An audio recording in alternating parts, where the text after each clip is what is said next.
প্রিয় শিক্ষার্থীরা, আসসালামু আলাইকুম। আশা করছি সবাই ভালো আছো। আমি ফারজানা খান মজলিস আজ তোমাদের পড়াবো প্রবন্ধ রচনা বাংলাদেশের প্রাকৃতিক দুর্যোগ ও তার প্রতিকার। রচনা পড়ার আগে আমি রচনা সম্পর্কে সংক্ষেপে কিছু বলে দিচ্ছি। রচনা শব্দের অর্থ কোনো কিছু নির্মাণ বা সৃষ্টি করা, কোনো বিশেষ ভাব বা তত্ত্বকে ভাষার মাধ্যমে পরিস্ফুট করে তোলার নামই রচনা। রচনাকে সাধারণত সৃষ্টিশীল কর্ম হিসেবে বিবেচনা করা হয়। এতে বিষয়ের উপস্থাপনা, চিন্তার ধারাবাহিকতা, সংযত বর্ণনা, ভাষার প্রাঞ্জলতা ও যুক্তির সুশৃঙ্খল প্রয়োগ থাকে। লেখকের চিন্তা, কল্পনা ও বুদ্ধির মিলিত প্রয়াসে রচনা উৎকৃষ্ট হয়ে ওঠে। আর প্রবন্ধ শব্দের প্রকৃত অর্থ প্রকৃষ্ট রূপে বন্ধন। প্রকৃষ্ট বন্ধন বলতে বিষয়বস্তু ও চিন্তার ধারাবাহিক বন্ধনকে বোঝায়। নাতিদীর্ঘ সুবিন্যস্ত গদ্য রচনাকেই প্রবন্ধ বলে। প্রবন্ধ রচনায় বিষয়, ভাব, ভাষা সমানভাবে গুরুত্বপূর্ণ। কাজেই প্রবন্ধ রচনা আজকে আমরা পড়ছি বাংলাদেশের প্রাকৃতিক দুর্যোগ ও তার প্রতিকার। বাংলাদেশের প্রাকৃতিক দুর্যোগ ও তার প্রতিকার। ভূমিকা: সবুজে শ্যামলে, হরিতে হিরণে, সুন্দর পৃথিবীর মানচিত্রে ছোট্ট একটি দেশ বাংলাদেশ। কিন্তু দুঃখজনক হলেও সত্য যে লাল সবুজের এই দেশটি সম্প্রতি প্রাকৃতিক দুর্যোগের লীলাভূমি হিসেবে চিহ্নিত। প্রকৃতপক্ষে ভৌগোলিক অবস্থানগত কারণেই বাংলাদেশ প্রাকৃতিক দুর্যোগে বেশি আক্রান্ত হয়। ভৌগোলিক দিক থেকে বাংলাদেশের অবস্থান এমন এক জায়গায় যে নানা প্রাকৃতিক দুর্যোগ যেন এদেশের মানুষের নিত্য সঙ্গী। দেশটি নদীবাহিত পলিমাটিতে তৈরি একটি বদ্বীপ। বিশাল গঙ্গা, যমুনা, মেঘনার প্রবাহ মিলিয়ে ৭০০ নদ নদী বয়ে গেছে এদেশের উপর দিয়ে। তার উপর এদেশের দক্ষিণাংশ জুড়ে রয়েছে বঙ্গোপসাগর, যার আকার অনেকটা উল্টানো ফানেলের মতো। ফলে সাগরে ঝড় উঠলে প্রবল দক্ষিণা হাওয়ায় তোড়ে সমুদ্রের লোনা পানি উঁচু হয়ে গড়িয়ে পড়ে নিচু উপকূলে। এতে সৃষ্টি হয় প্রাকৃতিক দুর্যোগ। বন্যা, ঝড়, ঝঞ্ঝা, টর্নেডো, সাইক্লোন, তার সঙ্গে নদী ভাঙন, জলোচ্ছ্বাস ও জমিতে লবণাক্ততার আক্রমণ, এসব প্রায় প্রতি বছর লেগেই আছে। এমনই নানা দুর্যোগ এদেশের মানুষের জীবনকে, তাদের সুন্দর ভবিষ্যতের স্বপ্নকে তছনছ করে দেয়। বাংলাদেশের প্রাকৃতিক দুর্যোগ।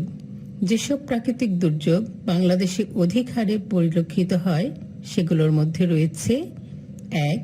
বন্যা, ২.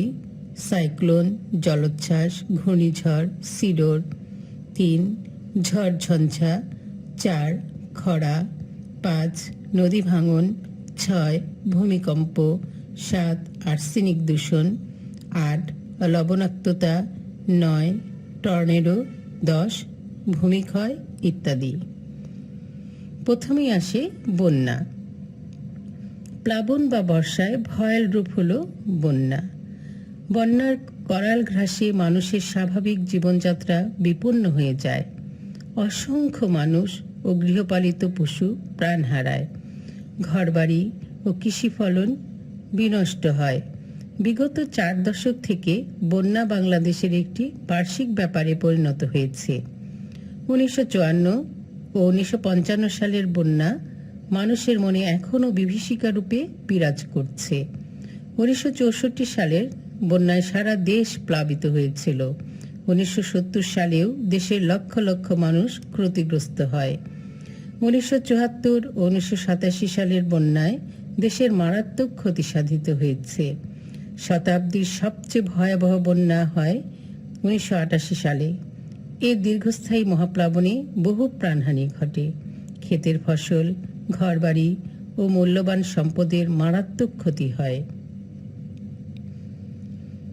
দেখো, ভূমিকা অংশেই বলা হয়েছে যে আমাদের দেশ সবুজ শ্যামল, হরিতে হিরণে, সুন্দর পৃথিবীর মানচিত্রের ছোট্ট একটি দেশ।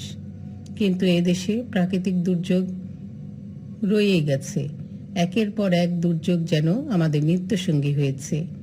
কখনো বন্যা আসছে, কখনো সাইক্লোন, কখনো জলোচ্ছ্বাস, কখনো ঘূর্ণিঝড়, কখনো ঝড় ঝঞ্ঝা, কখনো খরা হচ্ছে, নদী ভাঙন চলছে, ভূমিকম্প হচ্ছে, আর্সেনিক দূষণ তো নিত্যসঙ্গী, লবণাক্ততা আছে, টর্নেডো আসছে, ভূমি ক্ষয় হচ্ছে।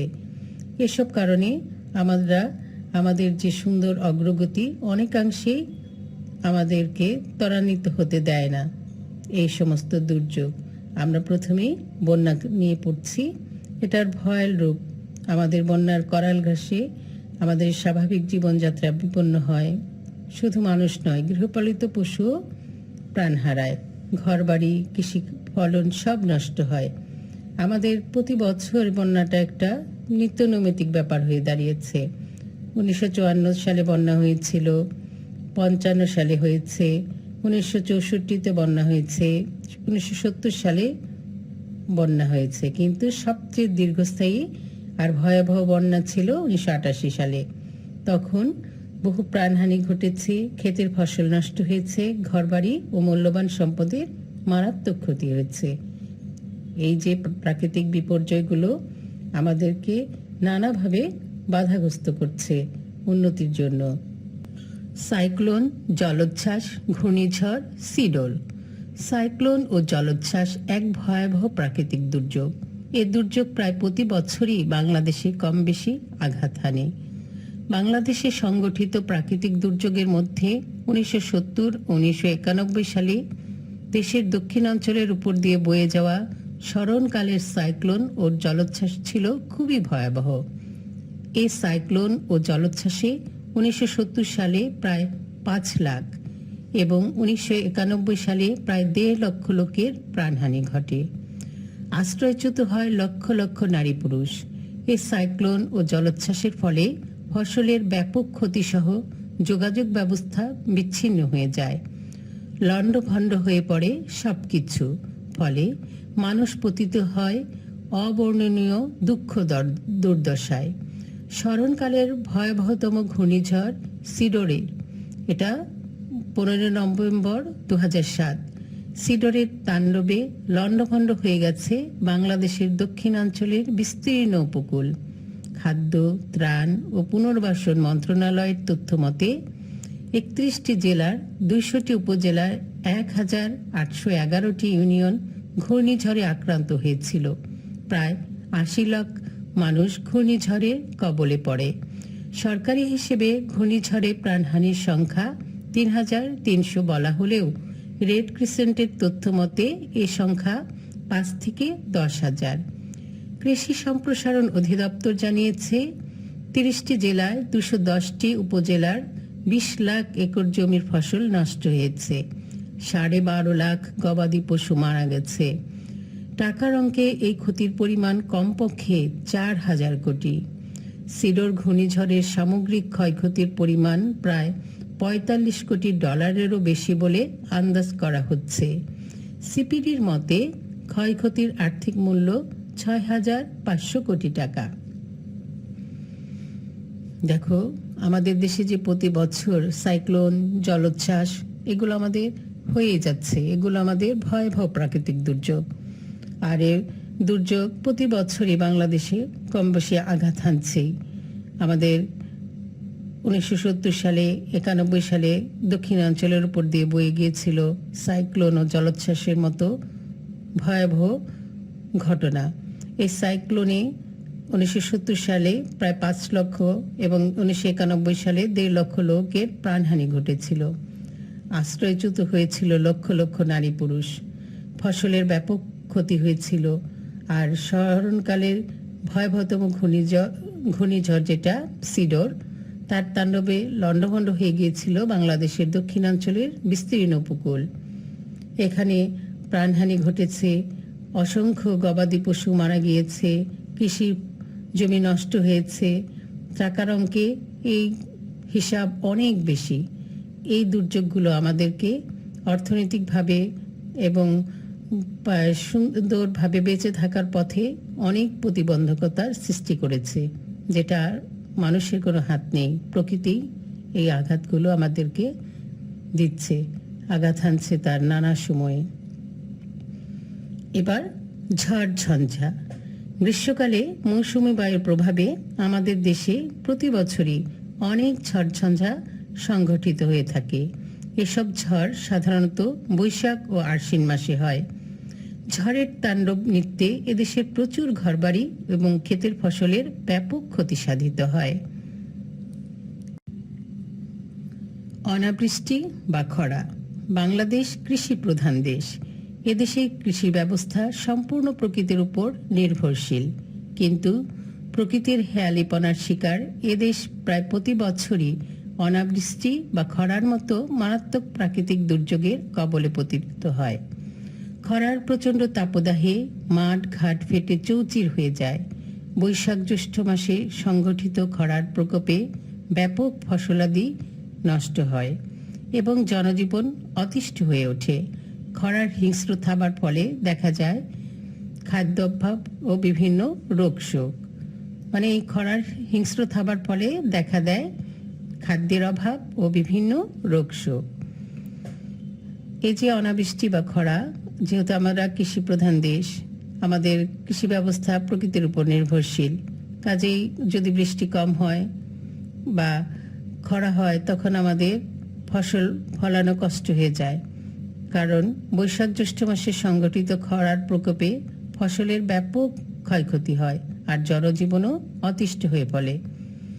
কাজেই তখন আমাদের খাদ্যের অভাব দেখা দেয় এবং বিভিন্ন রোগ শোকও হয়।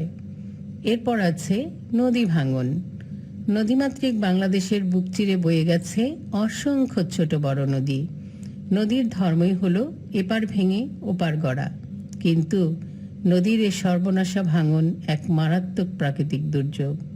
প্রতি বছরই এদেশের প্রচুর সম্পদ নদী গর্ভে বিলীন হয়ে যায়। এ দুর্যোগের কবলে পড়ে এদেশের বহু লোককে তাদের ঘরবাড়ি ধন সম্পদ হারিয়ে উদ্বাস্তু জীবন যাপন করতে হয়। এই যে নদী ভাঙন, এটা আমাদের চিরায়তভাবে চলে আসছে। সর্বনাশা ভাঙন মারাত্মক প্রাকৃতিক দুর্যোগ। নদী গর্ভে মানুষের সংসার, তার ফসল, তার সারা জীবনের সঞ্চয় সব চলে যায়। ধন সম্পদ হারিয়ে মানুষ তখন উদ্বাস্তু হয়ে জীবনযাপন করতে বাধ্য হয়। এরপর আছে ভূমিকম্প। প্রাকৃতিক দুর্যোগের এক ভয়াবহ রূপ হলো ভূমিকম্প। বিভিন্ন কারণে এদেশের মাঝে মাঝে ছোট বড় ভূমিকম্প আঘাত হানে। ভূমিকম্পের মাত্রা বেড়ে গেলে তাতে ব্যাপক ক্ষয়ক্ষতি সাধিত হয়। এতে বাড়িঘর, রাস্তাঘাট ভেঙে পড়ে, যোগাযোগ ব্যবস্থা বিচ্ছিন্ন হওয়া সহ জানমালের মারাত্মক ক্ষতি হয়। প্রাকৃতিক দুর্যোগের এক ভয়াবহ রূপ হচ্ছে আমাদের ভূমিকম্প। বিভিন্ন কারণে আমাদের দেশে মাঝে মধ্যে ছোট বড় ভূমিকম্প আঘাত হানে। এতে ব্যাপক ক্ষয়ক্ষতি হয়, যেমন রাস্তাঘাট, বাড়িঘর অনেক সময় ভেঙে যায়, যোগাযোগ ব্যবস্থাও বিচ্ছিন্ন হয়ে জানমালের মারাত্মক ক্ষতি সাধিত হয়। এরপরে দেখো লবণাক্ততা। সমুদ্র তীরবর্তী এদেশের উপকূলবর্তী অঞ্চলের এক প্রাকৃতিক দুর্যোগ হলো লবণাক্ততা। সমুদ্রের লবণাক্ত প্রাণীর প্রভাবে এদেশের উপকূলবর্তী বিস্তীর্ণ অঞ্চল লবণাক্ত থাকে। এতে কোনো ফসল উৎপাদিত হয় না। তাহলে সমুদ্র তীরবর্তী এদেশের উপকূলবর্তী অঞ্চলের এক প্রাকৃতিক দুর্যোগ হলো লবণাক্ততা। সমুদ্রের লবণাক্ত পানির প্রভাবে এদেশের উপকূলবর্তী বিস্তীর্ণ অঞ্চল লবণাক্ত থাকে। এতে কোনো ফসল উৎপাদিত হয় না। তাহলে এটাও আমাদের একটি প্রাকৃতিক দুর্যোগ, লবণাক্ততা। প্রাকৃতিক দুর্যোগের কারণ। এদেশে প্রাকৃতিক দুর্যোগের দুটি প্রধান কারণ হলো বন্যা ও নদী ভাঙন এবং উপকূলে সামুদ্রিক ঘূর্ণিঝড় ও জলোচ্ছ্বাস। নদী শাসনের মাধ্যমে বন্যা প্রতিরোধের জন্য দীর্ঘমেয়াদী ফ্লাড অ্যাকশন প্ল্যান প্রকল্পে দুর্যোগ ব্যবস্থাপনার বিষয় অন্তর্ভুক্ত হয়েছে। এর জন্য বিশ্বব্যাংক, এশিয়ান উন্নয়ন ব্যাংক প্রভৃতি দাতা সংস্থা সহায়তা দিয়েছে। উপকূলীয় ঘূর্ণিঝড় পুনর্বাসন প্রকল্পেও দুর্যোগ ব্যবস্থাপনা কার্যসূচির উপর জোর দেওয়া হয়েছে। তাতে বহু উপকূলীয় ঘূর্ণিঝড় আশ্রয় কেন্দ্র নির্মাণের এবং উপকূলীয় বনায়নের মাধ্যমে ঝড়ের তীব্রতা কমাবার পদক্ষেপ নেওয়া হয়েছে। তাহলে তো আমরা জানতেই পারলাম যে প্রাকৃতিক দুর্যোগের কি কি কারণ রয়েছে। এবার দুর্যোগ প্রতিরোধের উপায় বা প্রাকৃতিক দুর্যোগ মোকাবেলায় করার ভালো উপায়। প্রাকৃতিক দুর্যোগ একটি অভিশাপ। এই অভিশাপ থেকে মুক্তির উদ্দেশ্যে বিশ্বজুড়ে চলছে ব্যাপক প্রস্তুতি। এসব প্রস্তুতির মধ্যে পড়ে আগাম সতর্কতা, দুর্যোগকালে ক্ষয়ক্ষতির প্রশমন, দুর্যোগের পর পুনর্বাসন ও পুনর্গঠন, দুর্যোগ প্রতিরোধের ব্যবস্থা এবং ভবিষ্যতে যাতে দুর্যোগ না ঘটে সেজন্য অবকাঠামোগত ও সামাজিক উন্নয়নের ব্যবস্থা করা। এসবের প্রস্তুতিকল্পে বাংলাদেশও বেশ সোচ্চার। আমাদের দেশে চিরাচরিতভাবে দুর্যোগ মোকাবেলা বলতে বোঝাতো দুর্যোগ ঘটে যাবার পর সাহায্যদানের মাধ্যমে তার ক্ষয়ক্ষতি নিরসনের চেষ্টা করা। কিন্তু আজ আর এই ধারণা নিয়ে দুর্যোগ মোকাবেলা হচ্ছে না। এর জন্য পূর্ব প্রস্তুতি নেওয়া হয়েছে অভিনব পদ্ধতিতে। যেমন 1. দুর্যোগ ঘটার পূর্ব থেকে প্রস্তুতি গ্রহণ করা এবং সেজন্য বিশেষ ধরনের কর্মী বাহিনী সৃষ্টি এবং জনগণকে প্রশিক্ষিত করে তোলা। 2. জাতীয় ভিত্তিতে দুর্যোগ মোকাবেলা করার নীতিমালা, পরিকল্পনা ও কর্মপদ্ধতি প্রণয়ন। 3. জাতীয় ও স্থানীয় পর্যায়ে বিভিন্ন সংস্থার কার্যক্রমের মধ্যে যোগাযোগ ও সমন্বয়ের ব্যবস্থা করা। 4. পরীক্ষিত পদ্ধতির ভিত্তিতে যথাসময়ে সতর্কতা সৃষ্টির আয়োজন। 5. দ্রুত ক্ষয়ক্ষতি ও চাহিদা নিরূপণের ব্যবস্থা করা। 6. তথ্য সরবরাহের ব্যবস্থা উন্নত করা। 7. সামরিক বাহিনীকে বেসরকারি উন্নয়ন সংস্থার কাজে সমন্বয় সাধন করা। 8. উপজেলা, জেলা ও ইউনিয়ন পর্যায়ের কমিটি নিয়ে বিশেষ কর্মসূচি গ্রহণ করা। 9. দুর্যোগ মোকাবেলায় নিয়োজিত কর্মী বাহিনীর বিশেষ প্রশিক্ষণের ব্যবস্থা করা। 10. সর্বোপরি দুর্যোগের সম্ভাব্যতা ও সেগুলোর মোকাবেলা করার পদ্ধতি সম্বন্ধে ব্যাপক জনসচেতনতা সৃষ্টি করা। দুর্যোগ মোকাবেলায় বিভিন্ন সংস্থা। দুর্যোগ মোকাবেলায় জাতিসংঘের ভূমিকা। জাতিসংঘ বিশ্বব্যাপী দুর্যোগ মোকাবেলার উদ্দেশ্যে বিভিন্ন কর্মসূচি পালন করে থাকে। বিভিন্ন সহযোগী সংস্থার মধ্যে বিপর্যয় মোকাবেলার সহযোগিতা ও সমবায়ের জন্য 1992 সালে জাতিসংঘের একটি মানবিক বিষয় সংক্রান্ত বিভাগ প্রতিষ্ঠা করা হয়েছে। এই বিভাগ সারাক্ষণ সারা বিশ্বের কোথাও কোনো দুর্ঘটনা বা দুর্যোগ ঘটার আশঙ্কা দেখা দিয়েছে কিনা সেদিকে নজর রাখে। কোথাও দুর্যোগ ঘটলে সেখানে সাহায্য পৌঁছাবার জন্য সর্বাত্মক উদ্যোগ নেয়।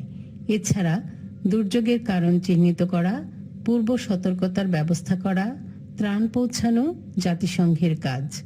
শুধু অর্থ ও ত্রাণ দিয়েই যে জাতিসংঘ সহায়তা করে তা নয়, জাতিসংঘ দুর্যোগ থেকে রক্ষা পাওয়ার সুদূর প্রসারী কর্মসূচি বাস্তবায়নেও সহায়তা দেয়। খরার কারণে দুর্ভিক্ষ কবলিত অঞ্চলে জাতিসংঘের খাদ্য সাহায্য উল্লেখযোগ্য অবদান রাখে। পরিবেশ উন্নয়নের জন্য গণসচেতনতা সৃষ্টির লক্ষ্যে জাতিসংঘ বিভিন্নভাবে কাজ করে। তাছাড়া পরমাণু অস্ত্ররোধ, যুদ্ধবিগ্রহ থামানো প্রভৃতি ক্ষেত্রেও গুরুত্বপূর্ণ ভূমিকা পালন করে জাতিসংঘ।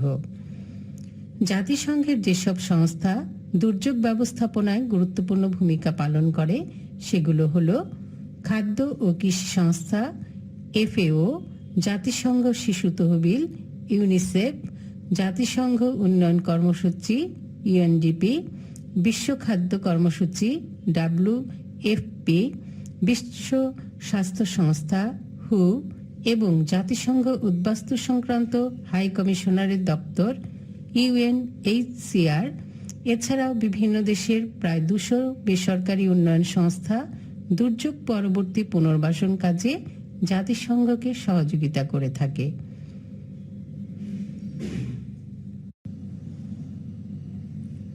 দুর্যোগ মোকাবেলায় বাংলাদেশ সরকারের গৃহীত পদক্ষেপ। বাংলাদেশ ও দুর্যোগ ব্যবস্থাপনার জন্য জাতীয় ভিত্তিতে বিভিন্ন নীতিমালা প্রণীত হয়েছে। দুর্যোগ সংক্রান্ত কার্যক্রমের মধ্যে সমন্বয় সাধন, গণসচেতনতা বৃদ্ধি, তথ্য সংগ্রহ ও ব্যবস্থাপনা, গবেষণা কর্ম পরিচালনা, স্থানীয় ও জাতীয় পর্যায়ে দুর্যোগ প্রস্তুতি ও প্রশমন এবং দুর্যোগ ব্যবস্থাপনায় সহায়তা দান প্রভৃতির উদ্দেশ্যে 1993 সালে গঠিত হয়েছে দুর্যোগ ব্যবস্থাপনা ব্যুরো। দুর্যোগের কারণে প্রাণহানি ও সম্পদের ক্ষয়ক্ষতি হ্রাসসহ দুর্যোগোত্তরকালে জাতীয় সম্পদের সঠিক ব্যবহারের মাধ্যমে স্বনির্ভরতা অর্জন ও টেকসই উন্নয়ন নিশ্চিত করাই এর মূল লক্ষ্য। 1995 সালে একটি জাতীয় পরিবেশ ব্যবস্থাপনা কার্য পরিকল্পনা ন্যাপ গৃহীত হয়েছে। দুর্যোগ ব্যবস্থাপনা ও ত্রাণ মন্ত্রণালয় দেশের জনগণের দুর্যোগ ঝুঁকি হ্রাস এবং দুর্যোগজনিত ক্ষয়ক্ষতি মোকাবেলা ও সামাজিক নিরাপত্তামূলক কর্মকাণ্ড পরিচালনা করে আসছে। দুর্যোগজনিত কার্যক্রম পরিচালনার জন্য দুর্যোগ ব্যবস্থাপনা আইন 2012 এর আলোকে দুর্যোগ ব্যবস্থাপনা বিধিমালা 2015 জারি করা হয়েছে। ইতিপূর্বে ঘূর্ণিঝড় আশ্রয়কেন্দ্র নির্মাণ, রক্ষণাবেক্ষণ ও ব্যবস্থাপনা নীতিমালা প্রণীত হয়। এ নীতিমালার আলোকে গত 3 বছরে মোট 240টি আশ্রয়কেন্দ্র নির্মাণ করা হয়েছে। দুর্যোগ ব্যবস্থাপনা বিষয়ক স্থায়ী আদেশাবলীতে এসওডি, ঝুঁকি হ্রাসমূলক কর্মসূচি, জরুরি মানবিক সহায়তা, অগ্নি, ভূমিকম্প, সুনামি অধ্যায় সংযোজন করে বাংলায় প্রকাশ করা হয়েছে। আইডিআর প্রযুক্তি আরও উন্নয়নের মাধ্যমে মোবাইল ফোন 10941/1090 নম্বরে ফ্রি ডায়াল করে হালনাগাদ দুর্যোগের পূর্বাভাস ও আবহাওয়া বার্তা জানানোর ব্যবস্থা করা হয়েছে। অতি দরিদ্রদের কর্মসূচির আওতায় গত 3 বছরে প্রায় 22 লক্ষ হতদরিদ্র গ্রামীণ কর্মহীন মানুষের কর্মসংস্থান সৃষ্টির লক্ষ্যে বছরের 2 মৌসুমে 40 দিন করে মোট 80 দিনের কর্মসংস্থান নিশ্চিত করার ব্যবস্থা নেওয়া হয়েছে, যার 1/3 মহিলা। দুর্যোগে জনগণের সচেতনতা বৃদ্ধি, দুর্যোগ মোকাবেলায় কলা কৌশল রপ্ত করা, গবেষণা ও প্রযুক্তির যথার্থ ব্যবহার এবং সরকারি ও বেসরকারি প্রতিষ্ঠানের সমন্বিত সার্বিক পরিকল্পনা গ্রহণ করা হয়েছে। এ লক্ষ্যে 2016-2020 মেয়াদের জন্য একটি নতুন পরিকল্পনা গ্রহণ করা হচ্ছে।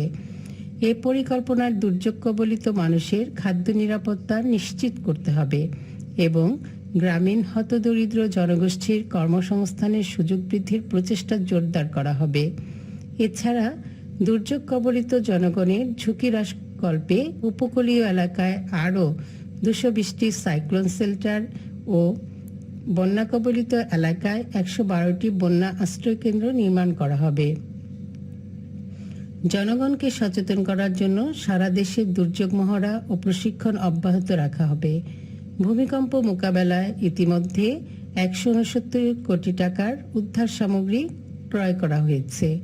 বজ্রপাত মোকাবেলায় ইতিমধ্যে সারা দেশে 10 লাখ তালগাছ রোপণ করা কার্যক্রম চালু হয়েছে। উপসংহার: এককালে মানুষের ধারণা ছিল প্রকৃতির উপর যে কোনো উপায়ে আধিপত্য প্রতিষ্ঠাই সবচাইতে জরুরি।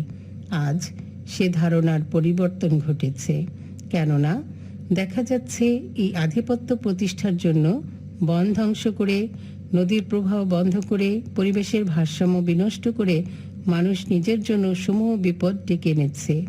তাই আজ প্রকৃতির উপর আধিপত্য নয়, মানুষ গড়ে তুলতে চাইছে প্রকৃতির সঙ্গে মৈত্রীর সম্বন্ধ, আর চেষ্টা করছে প্রকৃতির ভারসাম্য বজায় রেখে প্রকৃতির সহায়তায় তার নিজের জীবনধারাকে আগামী দিনের সুন্দর ভবিষ্যতের দিকে নিয়ে যেতে। আজকে আমরা পড়লাম বাংলাদেশের প্রাকৃতিক দুর্যোগ ও তার প্রতিকার। আমি আশা করব রচনাটা তোমরা ভালো করে পড়বে ও লিখে চেষ্টা করবে। এই যে আমাদের দেশ, সবুজে শ্যামলে হরিতে হিরণে সুন্দর একটি ছোট্ট দেশ বাংলাদেশ, কিন্তু নানা রকম প্রাকৃতিক দুর্যোগ আমাদেরকে নানাভাবে বিব্রত করছে, বিপর্যস্ত করছে। যেমন বন্যা, সাইক্লোন, জলোচ্ছ্বাস, ঘূর্ণিঝড়, সিডর, ঝড় ঝঞ্ঝা, খরা, নদী ভাঙন, ভূমিকম্প, আর্সেনিক দূষণ, লবণাক্ততা, টর্নেডো, ভূমিক্ষয়, আর নতুন সংযোজিত হয়েছে বজ্রপাত। এই যে প্রকৃতি আমাদের কাছ থেকে নানাভাবে আমাদের উপর তার বিরক্তি প্রকাশ করছে, কাজেই আমাদেরকে প্রকৃতিকে ভালোবাসতে হবে। প্রকৃতির যে সবুজ বনায়ন করতে হবে। দুর্যোগ মোকাবেলার জন্য মানসিকভাবে প্রস্তুতি নিতে হবে। সব সময় নিজেকে বিরত রাখতে হবে, প্রকৃতির সাথে কোনো রকম বৈরিতা করা যাবে না। প্রকৃতি তার নিজের নিয়মেই চলবে, তাকে বাধাগ্রস্ত করলে সে তার প্রতিশোধ মানবের উপর নেবেই। কাজেই তাকে তার চলনেই চলতে দিতে হবে। প্রকৃতি তার নিয়মেই চলুক, আমরা আমাদের যথানিয়ম কার্যক্রম চালিয়ে যাব। দুর্যোগ আসবে, দুর্যোগ মোকাবেলার মানসিকতা রাখবো, আমরা ভেঙে পড়ব না। আমরা বীরের জাতি, যে কোনো জিনিস আল্লাহর রহমতে আমরা মোকাবেলা করতে জানি। মহান আল্লাহ আমাদের সহায় হন, সকল বিপদ থেকে আমরা উদ্ধার পাই। তোমরা ভালো থেকো, সুস্থ থেকো। আল্লাহ হাফেজ।